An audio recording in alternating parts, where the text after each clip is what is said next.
space. Get quality interiors for your home. Live space your space. KFC presents Crispy Days. Get up to 44% off on 9 leg pieces at just ₹4.99. Now every piece, leg piece. Don't miss the crispy treat.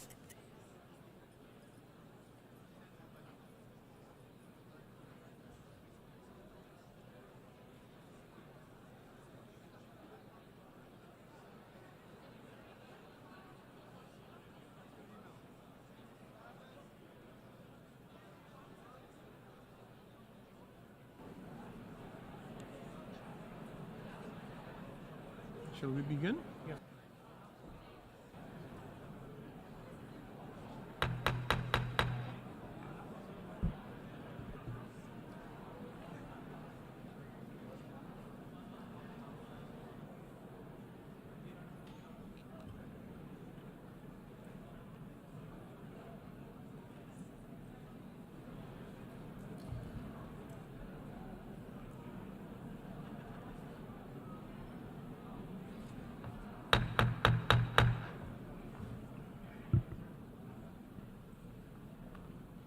I declare the 10th emergency session of the General Assembly resumed.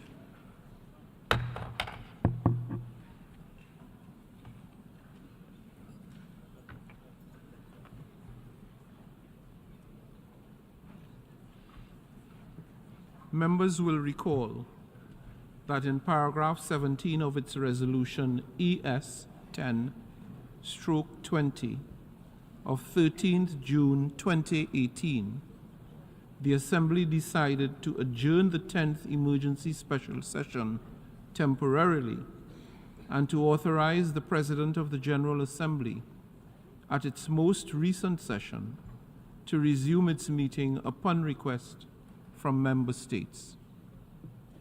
In this regard, I should like to draw the attention of delegations to document A/ES 10/958, which contains a letter dated 19th October 2023 from the permanent representatives of Jordan and Mauritania to the United Nations in their respective capacities as chairs of the Arab Group and the Organization for Islamic Cooperation Group, and document A/ES 10/961, which contains a letter dated 18th October 2023 from the permanent representatives of Nicaragua and the Russian Federation and the Chargé d'Affaires ad interim of the Syrian Arab Republic, requesting the resumption of the 10th emergency special session of the General Assembly. I intend to conduct the proceedings of this meeting in accordance with the rules of procedure of the General Assembly and the past practices of its emergency special sessions.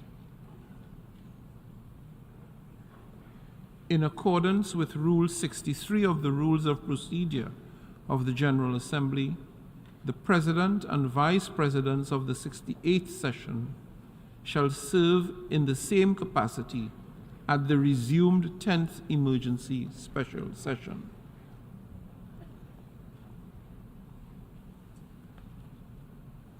May I take it that it is the wish of the General Assembly to decide that the Credentials Committee of the 78th session should serve for the resumed 10th emergency special session? It is so decided.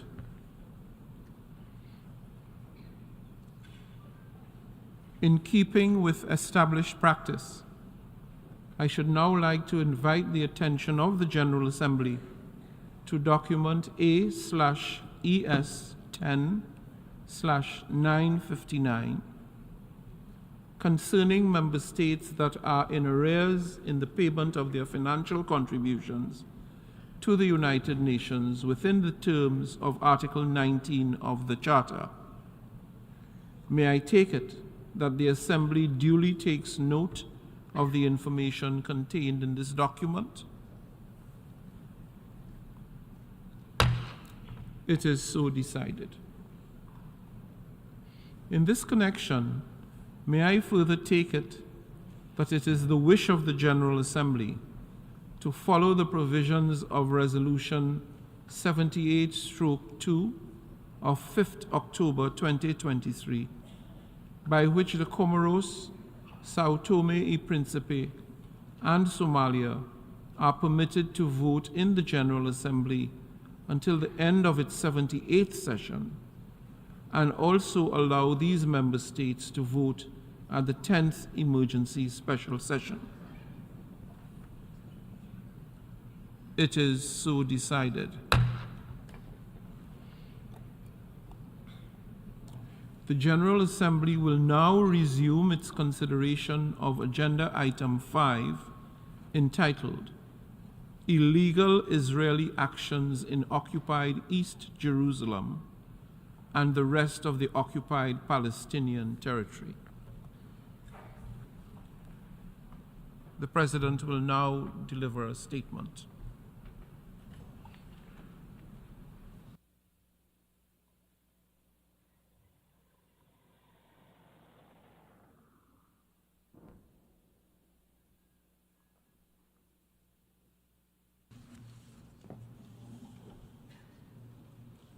Honorable Ministers, Excellencies, dear colleagues, distinguished delegates, I come before you this morning deeply disturbed and distraught.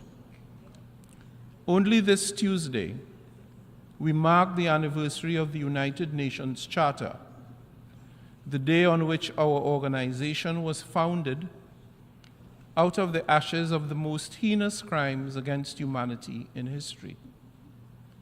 While there is little to incline us to celebration, we nevertheless honored the values and principles that have anchored our organization these last 75 years. Yet again, we gather amidst the gravest escalation of violence and hostility in the Middle East in decades. Perhaps the most dramatic and difficult to countenance was the Al-Ahi Baptist Hospital attack that killed several hundred people in a single incident. It is an unthinkable crime that must offend our human sensibilities. The worsening tension, the unspeakable violence, the harrowing suffering must end now. I once again condemn the attack on Israel by Hamas on the 7th of October and reject the killings and the taking of civilian hostages, including women, children, and the elderly. The brutality of the Hamas assaults is shocking and unacceptable and has no place, I repeat, has no place in our world. Similarly, I condemn and reject the indiscriminate targeting of innocent civilians in the Gaza Strip and the scale of destruction of critical infrastructure by Israel. The ceaseless bombardment of the Gaza Strip by Israel and its consequences are deeply alarming. The right of self-defense does not and cannot lawfully give license to undertake indiscriminate and disproportionate reprisal.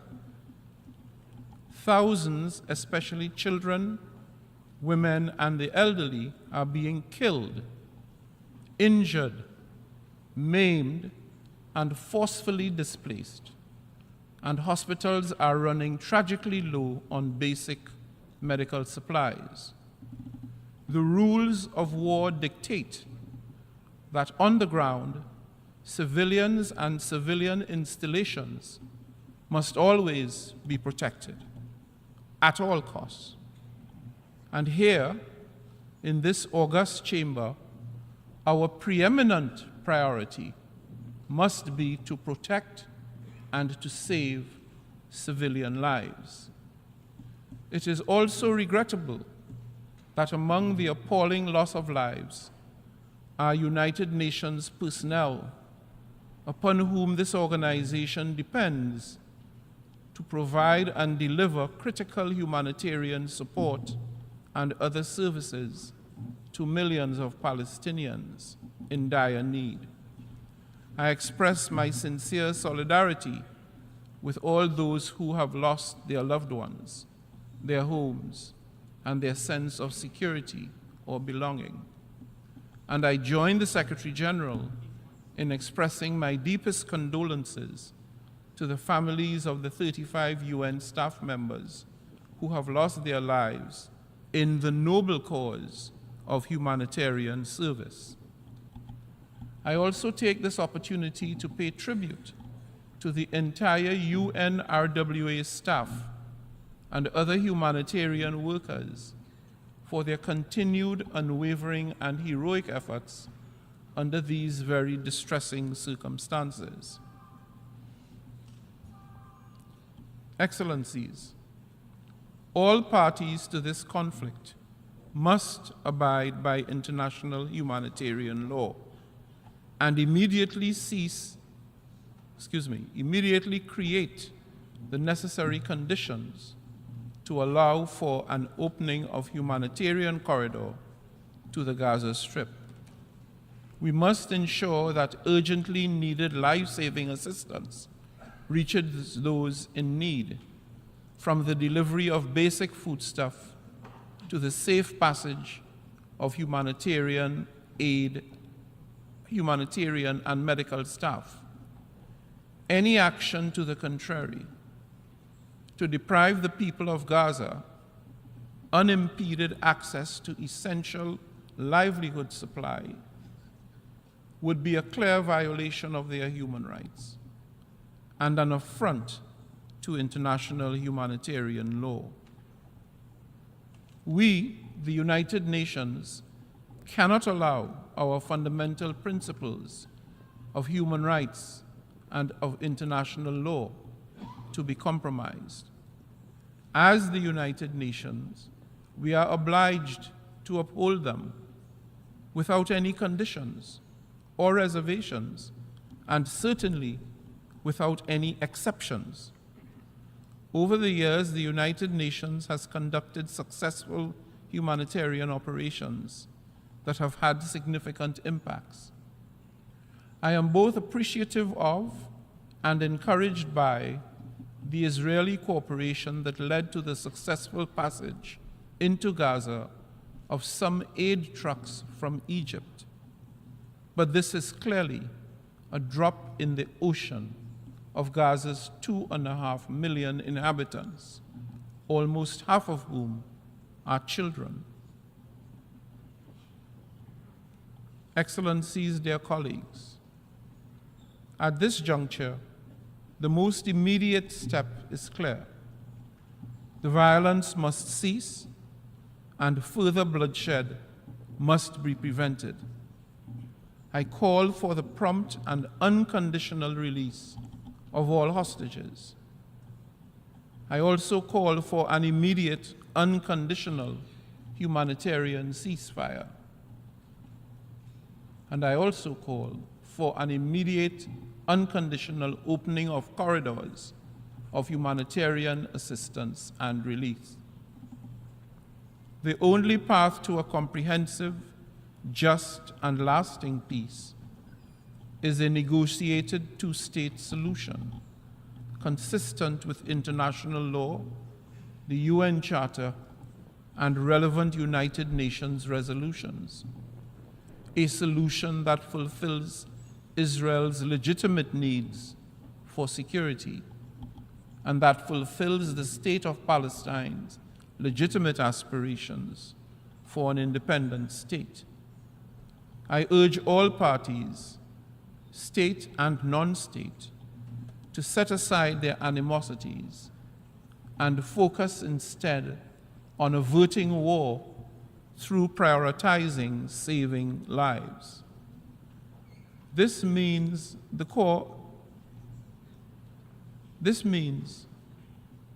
focusing on the core purpose of our charter. It means engaging in dialogue and harnessing the support of the Secretary General and his special coordinator, Tor Wennesland.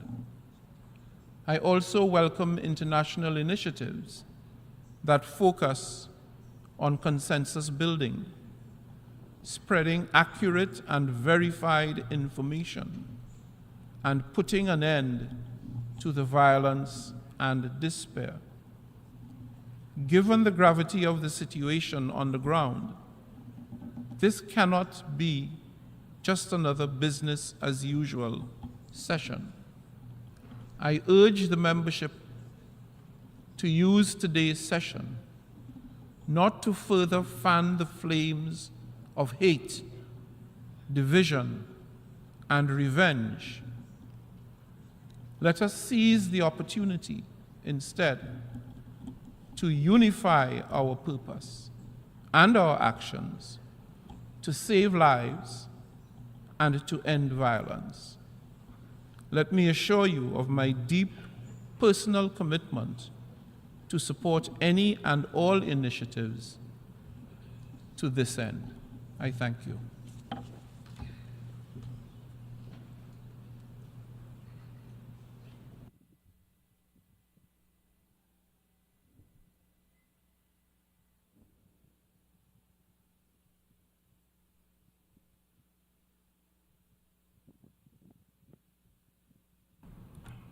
I now give the floor to the distinguished representative of the observer state of Palestine.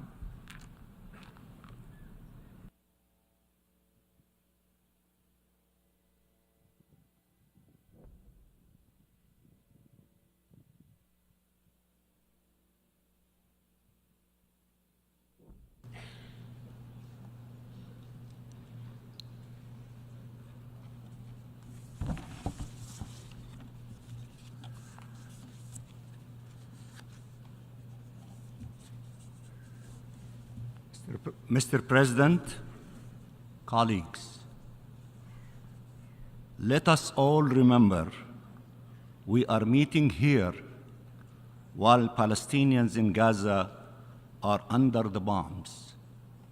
Remember that you are speaking while families are being killed, while hospitals are coming to a halt, while neighborhoods are being destroyed, while people are fleeing from one place to another with nowhere safe to go. I urge you to choose your words carefully and to act accordingly. For all those mobilized against an even greater man-made humanitarian catastrophe or of a regional spillover. And these are worthy goals, we say, stop the bombs or both will happen. Stop the bombs and save lives, as the President of the General Assembly has indicated. All lives, lives of children, of civilians, of 2.3 million civilians in the Gaza Strip.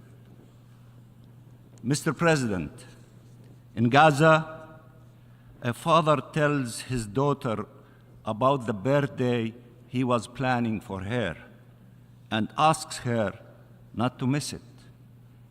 A mother laments, "My children died before they had a chance to eat." The thoughts that cross the mind of a mother in the face of such grief 3,000 children in Gaza were killed by Israel in the last almost 3 weeks. I repeat, 3,000 children, innocent children, angels, killed in Gaza during the last 3 weeks. A man embraces his mother and pleads like a child. Come back, I beg you.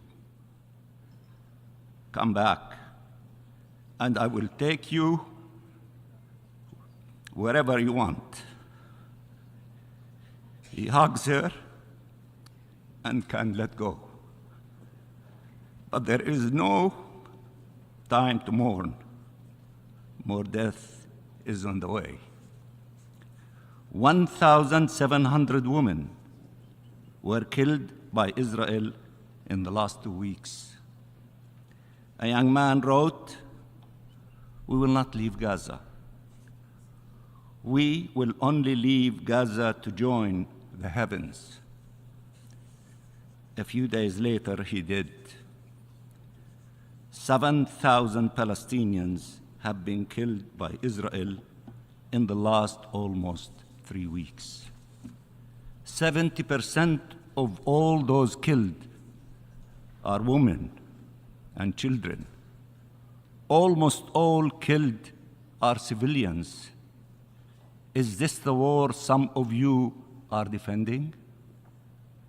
Let me repeat, is this the war that some of you are defending? Can this war be defended? These are crimes. This is barbarism. If you do not stop it for all those who were killed, stop it for all those whose lives we can still save. Jinan, a little girl under the rubble, shouts at the people coming to rescue her. What took you so long? There are 900 Palestinian children under the rubble, alive or dead, wondering what is taking so long, wondering if any help is on the way. Anas, a little boy who is known as Anus, crawled from under the rubble, not to find light, but more darkness, devastations and death all around him. His ordeal has only started, not ended. 1,600 Palestinians are under the rubble, and no one can reach them to save them or bury them. A doctor speaks of a term coined during this war: wounded child with no surviving family. 80 Palestinian families have lost 10 or more of their members. Sometimes up to 45 members of the same family were killed. 18,000 people are wounded, many treated in hospital hallways, if at all, with no anesthesia. Paramedics who have seen death time and time again break down and cry. This time is just too much.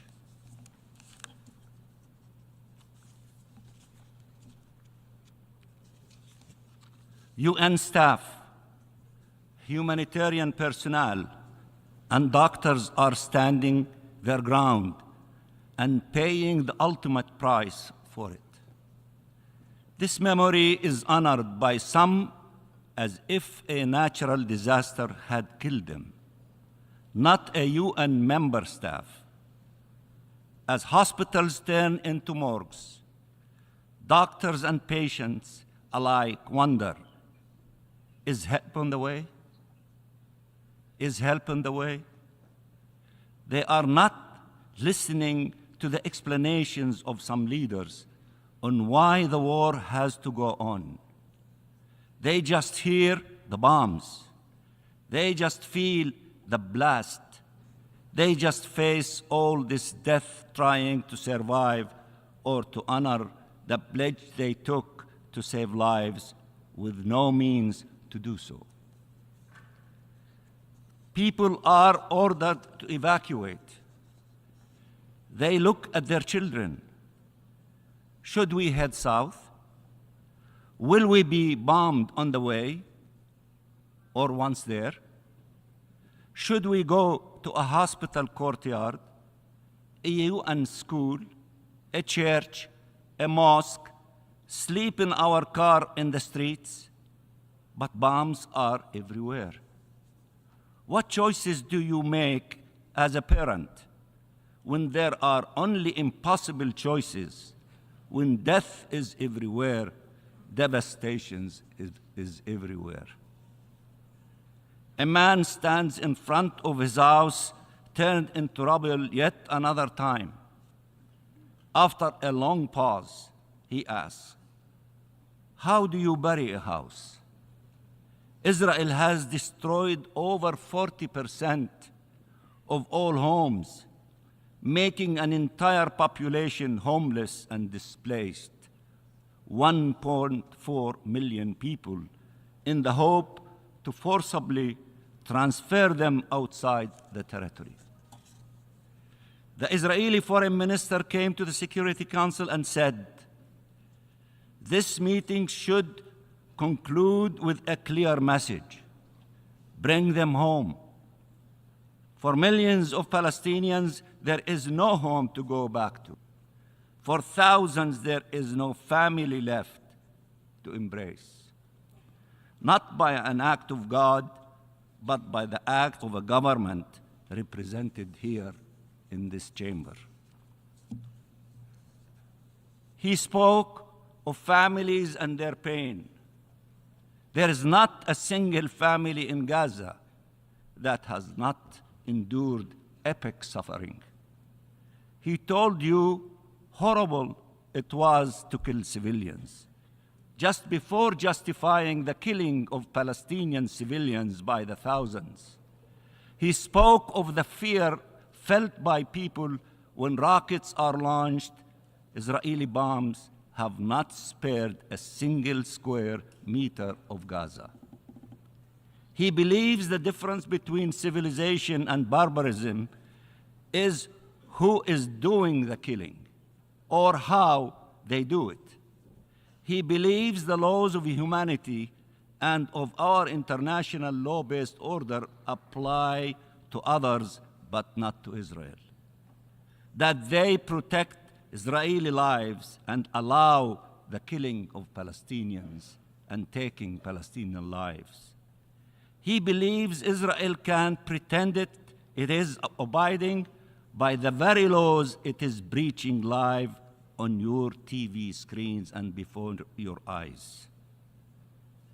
That if you say Hamas enough times, the world will not be able to object to wiping off from the face of earth entire families, 4 generations at a time, or to a siege where you let in enough humanitarian aid to pretend you have a sense of humanity, but nowhere enough to address the immense needs that are growing exponentially as you keep bombing a besieged territory. He says release the hostages and takes 2 million Palestinian hostages. Let me translate these numbers. Compared to the population of Gaza, this is the equivalent of 28,000 Israelis killed, including 12,000 children and 6,800 women, 72,000 wounded, 5.6 million displaced. Is it more shocking now? More unacceptable? More outrageous?